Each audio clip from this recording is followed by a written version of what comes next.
Hello everyone, welcome back. आज हम remaining questions करने वाले हैं।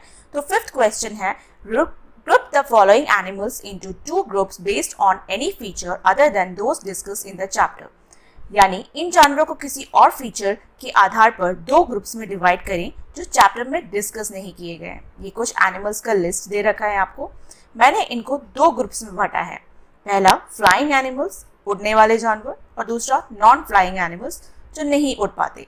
तो ये कुछ एनिमल्स हैं, pigeon, bat, cockroach, grass hopper, जो अपने विंग्स की मदद से फ्लाई कर सकते हैं, और नॉन फ्लाइंग एनिमल्स जैसे काउ, टोर्टोइस, व्हेल, फिश, लिजर्ड, जो एनिमल्स नहीं उड़ पाते या लैंड पे या वाटर पे मूव करते हैं।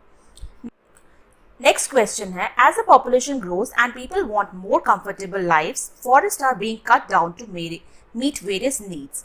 जैसे जैसे पॉपुलेशन बढ़ती है और लोग ज़्यादा कंफर्टेबल लाइफ चाहते हैं, अलग अलग नीड्स को पूरा करने के लिए फॉरेस्ट काटते जाते हैं। तो how can this affect our surroundings? तो इससे हमारे सराउंडिंग पर क्या असर हो सकता है? How do you think we can address this challenge? आपको क्या लगता है कि हम इस चैलेंज को कैसे सॉल्व कर सकते हैं?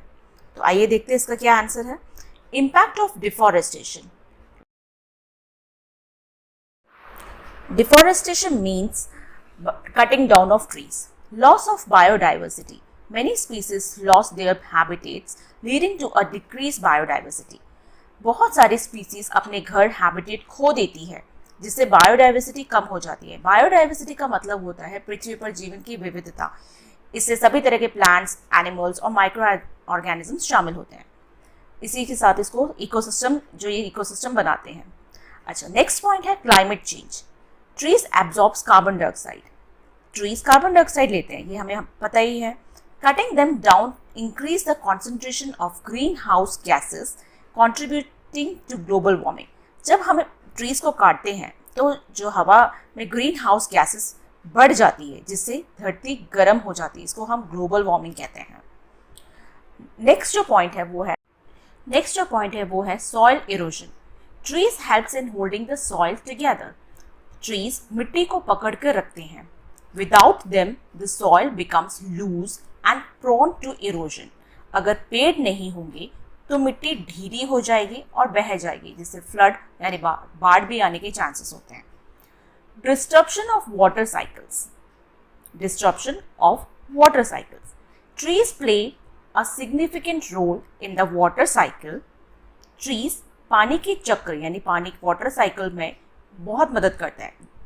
जब पेड़ काटते हैं, deforestation can lead to change in rainfall patterns. तो पेड़ काटे जाते हैं तो बारिश का तरीका बदल सकता है। कहीं बाढ़ आएगी, कहीं सूखा पड़ेगा। ये प्रॉब्लम्स फेस करना पड़ता है। Loss of livelihoods. Many communities depend on forest for their livelihood. कई लोग फॉरेस्ट पर निर्भर रहते हैं अपने काम के लिए। Deforestation can disturb their way of life. Deforestation से उनकी जिंदगी पर असर पड़ता है। तो ये थे इम्पैक्ट ऑफ डिफॉरेस्टेशन। अब हम देखेंगे चैलेंज का समाधान, यानी addressing the challenge. Reforestation and afforestation, यानी पेड़ पौधे लगाना। Planting new trees to replace those that have been cut down. नए पेड़ लगाना ताकि जो पेड़ काटे गए हैं उनकी जगह भर सके। Sustainable lodging practice. Ensuring that lodging is done in a way that does not harm the ecosystem. Lodging का एक प्रोसेस है जिसमें ट्रीज को वुड और अन्य फॉरेस्ट प्रोडक्ट्स के लिए काटा जाता है। तो हमें ये सुनिश्चित करना होगा कि लॉजिंग ऐसे तरीके से की जाए जो कि इकोसिस्टम को हार्म ना करे, एनवायरनमेंट को बैलेंस रखे। नेक्स्ट है protected areas. Establishing more national parks and wildlife sanctuaries to protect existing forest.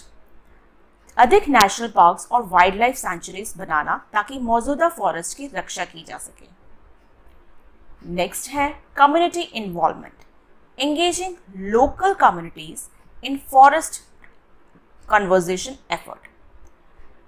स्थानीय समुदाय को जंगलों की सुरक्षा में शामिल करना, यानी कि जो भी ग्रुप्स हैं उनको अलर्ट करना, उनको बताना कि किस तरह से फॉरेस्ट कंजर्व करके रखा जाए, कंजर्वेशन किया जाए। Legislation. implementing and enforcing laws that prevent illegal lodging and deforestation. ऐसे कानून बनाना और लागू करना जो इलीगल लॉजिंग एंड डिफॉरेस्टेशन को रोके। जैसे आपको बताया मैंने कि लॉजिंग एक ऐसी प्रोसेस है जिसमें ट्रीज को वुड और अन्य फॉरेस्ट प्रोडक्ट्स के लिए काटा जाता है। ये वुड को अलग अलग पर्पस के लिए इस्तेमाल किया जाता है, जैसे हाउसेस बनाना, फर्नीचर बनाना। लॉजिंग को सस्टेनेबल तरीके से किया जा सकता है, जहाँ सिर्फ कुछ पेड़ काटे जाते हैं और उसकी जगह नए पेड़ लगाए जाते हैं।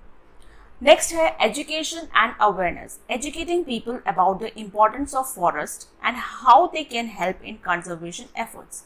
लोगों को जागरूक करना कि फॉरेस्ट के महत्व और कंजर्वेशन एफर्ट्स को में उनकी भूमिका के बारे में सिखाना, ये बहुत ज़्यादा ज़रूरी है ताकि आने वाले पीढ़ी को भी पता रहे कि पेड़ पौधे कितना ज़रूरी है। नेक्स्ट क्वेश्चन है analyse the flow chart, what can be the examples of A and B. यहाँ पर आपको एक फ्लो चार्ट दे रखा है, उसके अकॉर्डिंग आपको ए और बी के क्या एग्जाम्पल हो सकते हैं वो बताना है। तो क्लू दे रखा है कि क्या वो प्लांट है, yes. Does it have leaves, क्या उसमें लीव्स है, यस।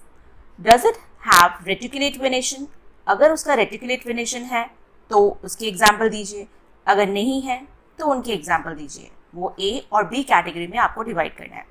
तो इसका आंसर है examples of A, these are the plants that have reticulate venation in their leaves. ऐसे प्लांट्स जिनके लीव्स रेटिकुलेट वेनेशन होते हैं, उसके एग्जाम्पल्स हैं मैंगो, हिबिस्कस, रोज।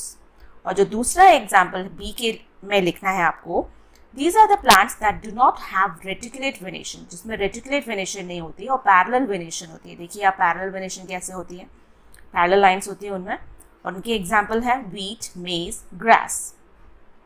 नेक्स्ट क्वेश्चन है Raj argues with his friend Sanjay that gudhal, gudhal का मतलब है hibiscus plant, is a shrub. तो राज ने आर्ग्यू किया अपने दोस्त के साथ, बहस कर रहा था कि गुड़हल जो है वो एक श्रब है। तो what questions can Sanjay ask for clarification. तो संजय स्पष्टता के लिए, क्लैरिफिकेशन के लिए उससे क्या क्वेश्चन पूछ सकता है। सो questions that Sanjay can ask for clarification, तो ये क्वेश्चन वो पूछ सकता है क्लैरिफिकेशन के लिए कि what is the height of the गुड़हल हिबिस्कस प्लांट्स, कि गुड़हल हिबिस्कस प्लांट की ऊंचाई क्या हो सकती है। तो जनरली श्रब्स आमतौर पर मीडियम साइज के प्लांट्स होते हैं, तो आंसर ये होना चाहिए उसका, उसके क्वेश्चन का। नेक्स्ट को क्वेश्चन पूछ सकता है राज से कि what is the nature of its stem, कि इसकी स्टेम कैसे होती है। श्रब की स्टेम हार्ड होती है लेकिन बहुत मोटी नहीं होती, तो उसका आंसर इसमें आना चाहिए। नेक्स्ट जो संजय क्वेश्चन पूछ सकता है कि गुड़हल जो how do the branches of the गुड़हल प्लांट अपीयर, कि गुड़हल प्लांट की ब्रांचेस कैसे दिखती हैं। कि तो shrubs typically have branches that rise close to the ground, जैसे श्रब्स की जो ब्रांचेस आमतौर पर ज़मीन के पास से निकलती हैं। अगला क्वेश्चन वो पूछ सकता है is the stem of the गुड़हल प्लांट वुडी, कि गुड़हल जो प्लांट की जो स्टेम है क्या वुडी होती है। तो श्रब की में अक्सर वुडी स्टेम्स होती हैं, तो yes it often. The next question है based on the information in the table find out the examples of these plants for each group. तो आपके पास एक टेबल गिवन है, तो आपको ग्रुप ए और बी में डिवाइड किया है। टाइप्स ऑफ सीड है डाइकॉट, और टाइप ऑफ फ्रूट है टैप रूट, उसी तरह से मोनोकॉट और फाइब्रस रूट। तो what other similarity do the plant of group A have, क्या क्या सिमिलैरिटी हो सकती है ग्रुप ए के अंदर, और वैसे ही ग्रुप बी के अंदर क्या क्या सिमिलैरिटीज हो सकती है वो आपको पता करना है। तो ग्रुप ए जो होते हैं वो डाइकॉट और टैप रूट है, तो उसके एग्जाम्पल्स हैं मैंगो, रोज और हिबिस्कस। और ग्रुप बी के जो एग्जाम्पल्स हैं मोनोकॉट और फाइब्रस रूट के, वो है व्हीट, मेज, राइस। तो इनमें जो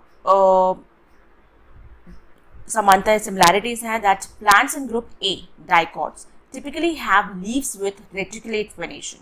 जो प्लांट ए के जो एग्जाम्पल आपने देखे उनकी लीव्स ज़्यादातर रेटिकुलेट वेनेशन होती हैं। ये देख लीजिए आप एग्जाम्पल, एक मेन मिडरिब होती है, सेंट्रल मिडरिब, और उसके थ्रू लाइंस जाती है जो रेटिकुलेट वेनेशन है। और प्लांट बी के अंदर जो है वो मोनोकॉट होता है, जिसमें जनरली पैरेलल वेनेशन होती है, पैरेलल लाइंस होती हैं, देख रहे हैं आप। नेक्स्ट क्वेश्चन है observe the labelled part of the duck in the picture given below. आप यहाँ पर एक लेबल दे रखा है डक के पैर के पास, ये है वेब्ड फीट। तो अब आपको पता करना है what differences do you observe in the feet of the duck compare to the other birds, कि दूसरे बर्ड से इसकी फीट किस तरह से अलग है. Which activity would the duck be able to perform using this part. क्या क्या एक्टिविटीज डक कर सकती है इस फीचर के साथ, ये आपको पता करना है और लिखना है इसका.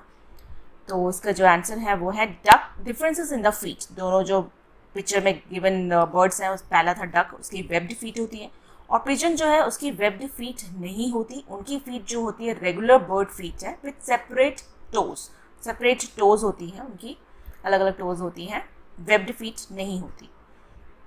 अब activities in the duck can perform with webbed feet. क्या क्या एक्टिविटीज कर सकते हैं डक इस वेब्ड फीट के साथ. स्विमिंग कर सकती है. The webbed feet help the duck to paddle through the water efficiently. Webbed feet से डक को पानी में आसानी से पैडल करने में मदद मिलती है. वॉकिंग ऑन मडी और wet surfaces. Wet feet provide stability and prevent the duck from sinking. Muddy या वेट सर्फेस पे चलना, वेब्ड फीट से वो कीचड़ या मडी वाले एरिया में सतह पर आसानी से चल सकते हैं, धंसने से रोकती है उनको. The webbed feet of a duck are specially adapted for swimming, allowing it to move smoothly in water. Duck के वेब्ड फीट खास तौर पर स्विमिंग के लिए अडेप्टेड होते हैं, जिससे ये पानी में आसानी से और स्मूथली मूव कर सकते हैं. तो ये था चैप्टर 2 के question answers. Thanks for watching. आगे वीडियोस को देखने के लिए प्लीज़ मेरे चैनल को सब्सक्राइब कीजिए.